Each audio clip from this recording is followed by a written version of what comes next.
Well, good morning, everyone, and thanks for being here. It's good to have all of you here. It's good to have you folks here online, and I have to tell you that. Let me just tell you what's been going on here this morning and why things seem a little choppy. We had everything all set with our tech team back here, and we were experiencing some problems with just the way it was streaming out through the internet. So I told Cal, I made a command decision. I said, just restart everything, because that always fixes everything. Well, it fixed everything, let me tell you. We lost a bunch of stuff, including the sound for the computer, which would be fine. You know, the announcements are the announcements. Shelley did a nice job of filling in. But I'm also doing this sermon series on the music of Ben Rector, and guess where the video is? Yeah, it's in the computer. And so we've been sort of madly trying to cobble things together, and that's why we went back. Normally we just go by it just to see if we get it to work. We couldn't get it to work. We think we got it going on a telephone, okay? So hang loose. I hope you get to hear the song, because it is a really cool song. So first of all, let me just say hi. My name's Dave. You guys know, they don't necessarily. And this is First Lutheran. We're in Algona, Iowa, a small town in north central Iowa. And we're glad that all of you here are here today, and we're glad that all of you are here with us as well. It's good to be the church, and it's good to see so many people starting to come back. Those of you who were not here on Wednesday night, we had over 80 people here. And we had a full house back there for supper. I've been told that we're going to be doing Pastor Dave's flying pancakes. That's not my choice, it's somebody else's choice. But that's what's going to happen for this Wednesday. So, you know, bring people along and just know that we're doing our very best to keep things as safe as possible for everyone. So we have that going in. But for now, we have the sermon series. And the sermon is, as I mentioned earlier, it's music with a message, and it's the music of Ben Rector. And if you've been here the last few weeks, especially last week, I mentioned that I had sent out a note to Ben on his Instagram page. I sent him a personal note, and as of last Sunday, he had not responded. Well, guess what? Shelley, would you please? There's the screenshot. Let me get up here, because I've got to read this to you. It says, "Man, this is a genuine gift. Made my week and gave some much-needed encouragement. I'm glad you've enjoyed the music and that it has impacted you enough to do these sermons. I really enjoyed watching, and it made me smile. Thanks again, and tell your kids thanks for sharing my music with you." So I sent something back. Shelley, next one, please. I said, "Hey, listen, you're making a difference." And then he says, "I really appreciate that. It can be hard to remember sometimes, and I'm thankful for the reminder." So let's give Ben a hand in case he's listening. Thank you very much. I have to tell you that when I sent those screenshots to my daughters, they just went wild. And Kari, by the way, Ben, if you're listening, Kari has a request. She says, now that you and I are like BFFs, I'm happy to host a house concert for you, okay? So, never mind. So this music is just amazing music, and what we've been doing is we've been connecting the music that's not Christian music, but written by a Christian writer. So some of that's kind of in the background, and I've not done sort of the obvious ones. There's songs like "You" and "Sailboat." Those are more overtly have sort of Christian messages behind. But I found music that has a story, and this one's another story. This time, Ben is on an airplane, and he's sitting next to this guy who has a window seat. He's an older guy, and it's the first time this guy has flown. And he's kind of nervous about the flight, so he tries to strike up a conversation with Ben. So Ben puts down his magazine, and they start telling each other their life stories. And even though the details of those stories are different, very different, there's a similar theme. They've been up and down. They've had good times. They've had bad times. They've been through hard times. They've walked through the other side of those hard times. And on it goes. life has been this mixed bag, and right now they're both not quite good and not quite bad, each for their own reason. And they're sitting there, they're talking about the entire arc of their lives, the story of their lives together. And they're up 30,000 feet in an airplane, sitting in seat 14A and 14B. And they both recognize, as they each tell their own story, that no matter where I am right now, life's been pretty good. And then Ben notices in one of the refrains, he says, you know, sometimes in the here and now, it's hard to see that. Sometimes it takes the sky to see the ground.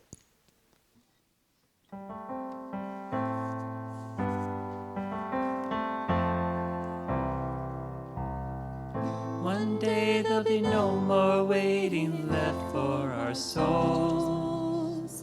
One day there'll be no more children longing for home.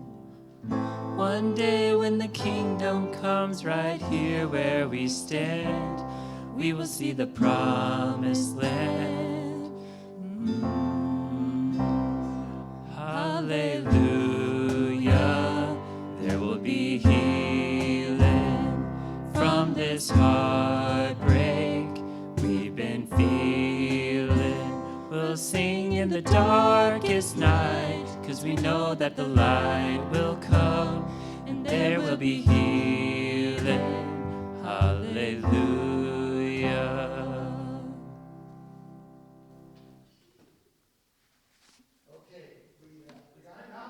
Let's try it. We're just going to listen. Maybe, maybe not. There we go. 14A window seat, tennis shoes and faded jeans. Nervous eyes, he tells me it's his first time on a plane. We took off and headed east. I was thumbing through the magazines. He felt like talking and offered me his name. So I asked him how he was, and he smiled and said, well, son, I've been better, I've been worse. I've chased after pretty girls, seen a couple places that I never thought I'd see. I've walked into harder times, I've walked out the other side. It seems like you end up getting what you need.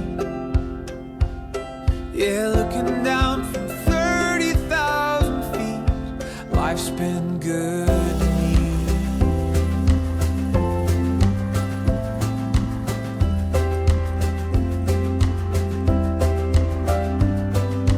I'd been out a month or so, another night, another show. 100 different cities, they all just seem the same. He asked me what it must be like singing songs under the lights. Well, it's got its moments, just the same as anything. I miss my town, I miss my wife, but I'm up here with you tonight. I said I've been better, I've been worse. I have loved a pretty girl, I've seen a couple places that I never thought I'd see. I've walked into harder times, I've walked out the other side. It seems like you end up getting what you need. Yeah, looking down from 30,000 feet, life's been good to me. Good to me. Sometimes we can get lost, living in the here and now. Sometimes it takes the sky to see what's on the ground.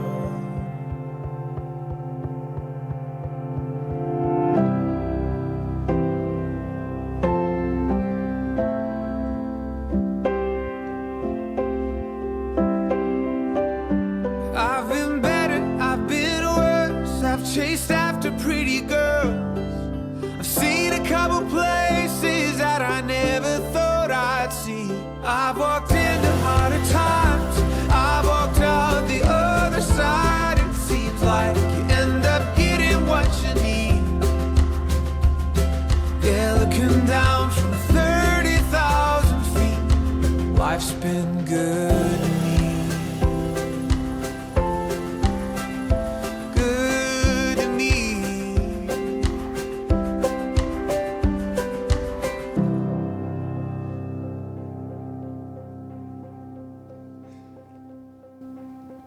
song, huh? We were still messing with things there, and Shelley came up and said, "Well, do you want to just play the video without the music, and they could at least see the words?" And I'm thinking to myself, "And me sing? I don't think so. That wasn't going to happen." So we're glad. Thank you, tech team, for putting things together as quickly as you did. So the lesson for today that Shelley read from the book of Revelation, and I was thinking, I've been here for 2.5 years. I think this is the first time here at First Lutheran that I've preached on anything from the book of Revelation. And there's a little bit of a madness to that method, because I know that most people, when they hear about the book of Revelation or they try to read it, they find that it is this deeply confusing book with all these wild, crazy images about the future. And then you read some of the other literature that's out there about it, and sometimes it looks like it's this sort of blueprint for the way the world is going to end, and all that sort of stuff. And might be that, I don't know, but it's a little daunting, and for some folks it's a little scary. So I've been sort of holding off. I had to do it today because it just fit perfectly with this lesson. Sometime in the next year or two, I intend to be doing an entire sermon series on the book of Revelation, sort of like we did with the book of Acts, maybe 8 weeks, 10 weeks, and just kind of go through it blow by blow and really dive in deep. Because while it might be daunting for some, and while it might be a little frightening, for me personally, it is some of the most hopeful and some of the most beautiful writing in all of the scriptures. And I want to be able to share it with you on that level. But for now, Shelley read from the end of the book of Revelation, from chapter 21 and chapter 22. And let me just give you just a teeny bit of background, because I think it's important to the sermon for the book. It's written by the disciple John, who is also the disciple that Jesus loved, the beloved disciple. And he's writing, it's written at about 90 AD, about 60 years after Jesus dies on the cross and raises from death. And it's a tough time for Christians, a very tough time.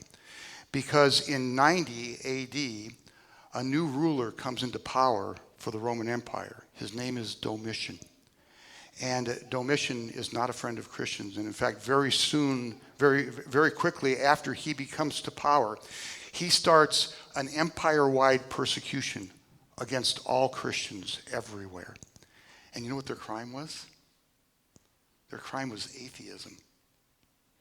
Because they were not bowing down and worshiping the only one true God, Domitian.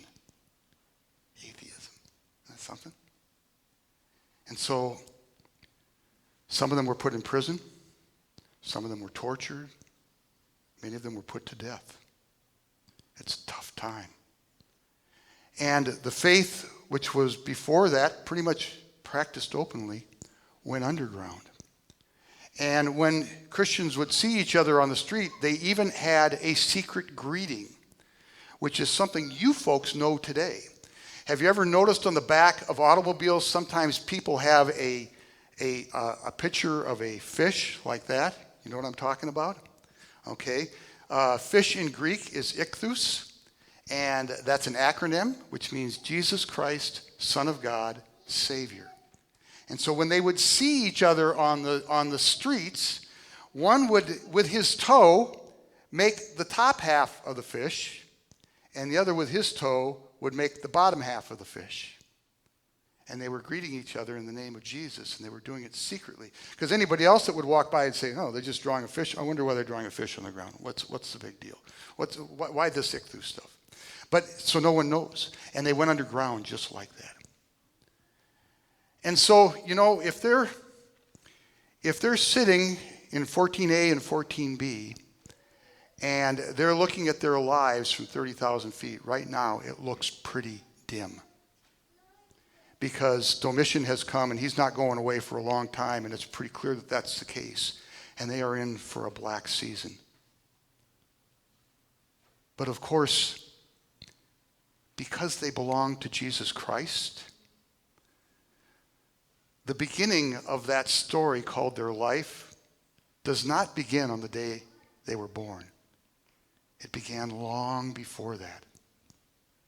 And the end of the story, called their life, does not end on the day they died. And that's where the book of Revelation comes in.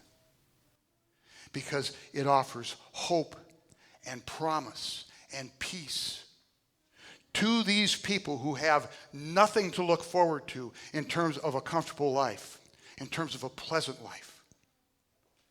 That's their big picture, and it extends well beyond what anything else can see. When they get that bird's eye view, they're not just looking at their life. They're looking at their life set within the context of the salvation of Jesus Christ, the one who creates everything, who brings light and life and peace to all people, no matter where they are, no matter what it is that they are facing. So that all of these things that look so large now become very small. And so John writes, he says, listen, I know what you're going through, and I will tell you that God does too, because he has sent me a vision. And the vision is of a city that has come down from heaven, a new Jerusalem. And yes, I know you're being persecuted. And yes, I know you are hated and despised by everyone else. And you're being tortured and you're being put to death. And there's a city that is coming, a new Jerusalem, covering this earth. And in the middle of that city, from the throne of God and from his Lamb, at the city square, a river is flowing, a river of life. And on either side of that river is a tree of life planted there. And every month, for 12 months straight, year in, year out, for all eternity, that tree will bear a different fruit. And its leaves are for your healing. I know what this life looks like, God says to us. He sends us that vision to John. I know what it looks like here and now, he says to those people. But at 30,000 feet, there's a bigger picture, wider, deeper, that only you can see. And it will sustain you, that no matter what happens to you, you might be tortured, but you are never left alone and forgotten because you belong to me. And you might be put to death by the evils and powers of this world, but there is a reward for you, paid for by the blood of the Lamb. And you will be saved. And knowing that this is here, and they are in here, knowing this, it changes for them the here and the now. So that whatever suffering they are experiencing, whatever trial or trouble or heartache they know, whatever it is that this evil world is throwing at them, so small. So small. Because you see, sometimes it takes the sky to see the ground. We sing, please.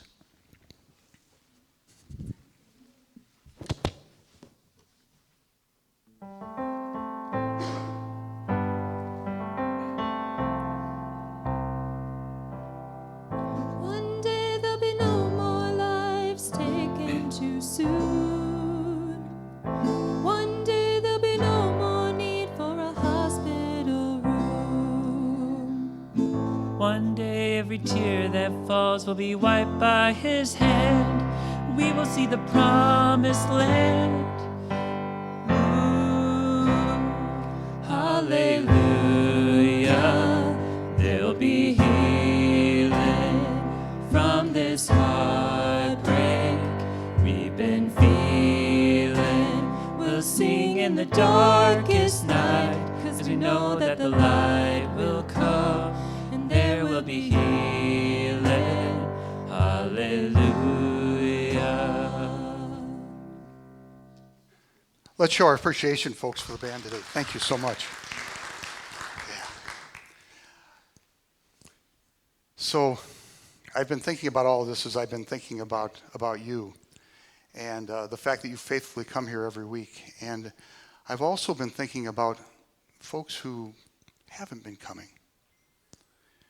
And not just now, but all the time, because I've been in this. I've been a minister now since 1985, so that's what, 35 years? Does that sound right? 35 years. It's a long time.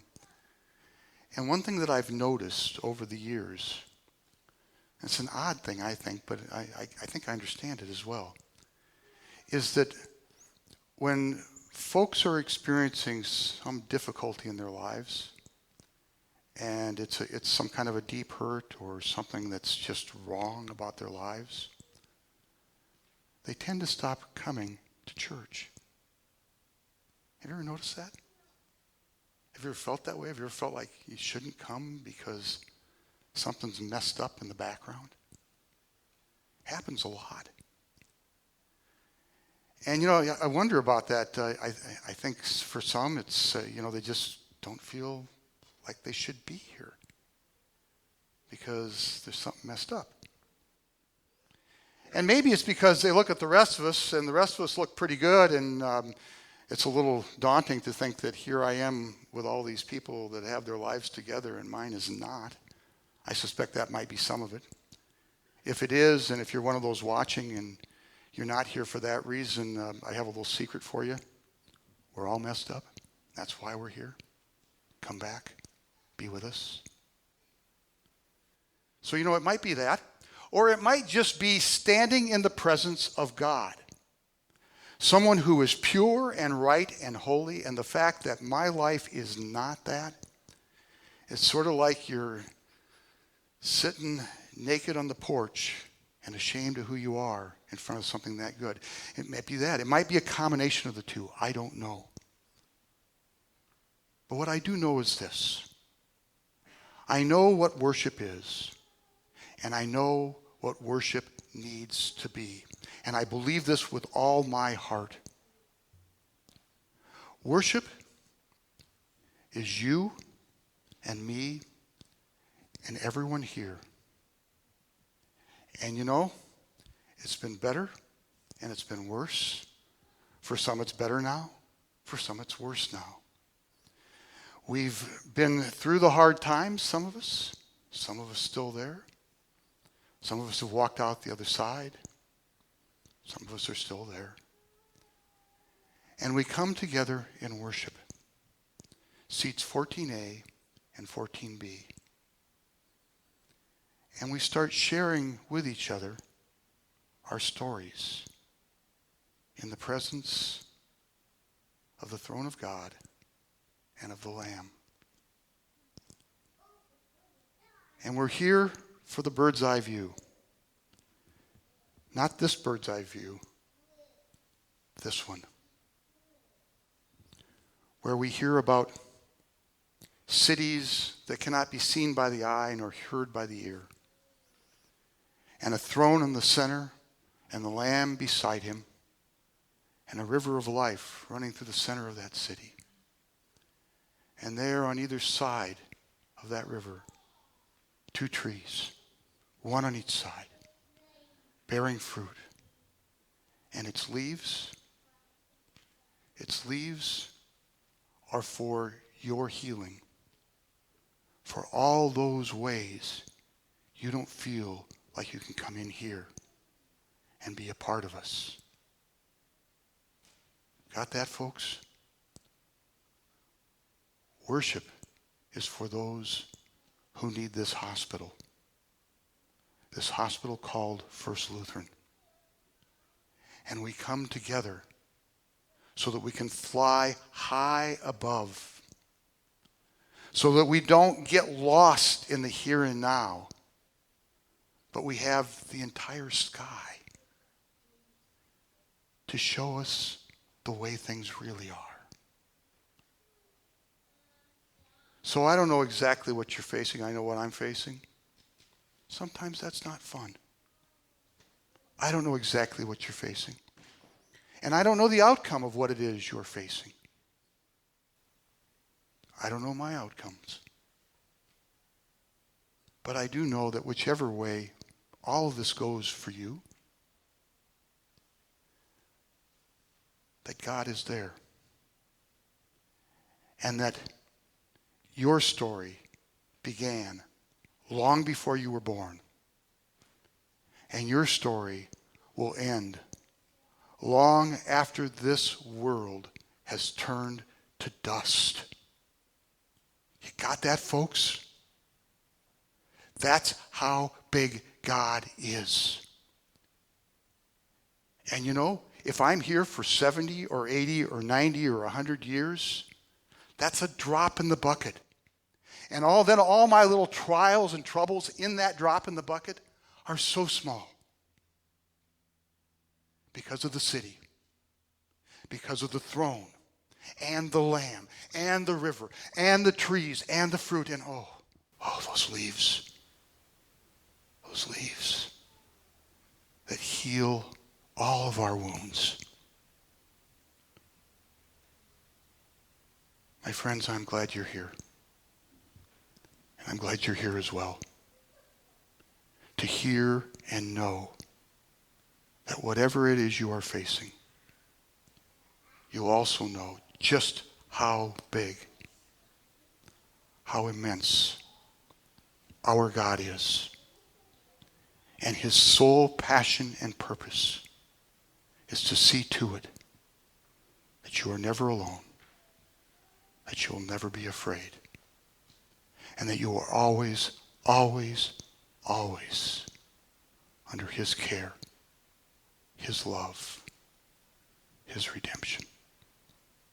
Amen.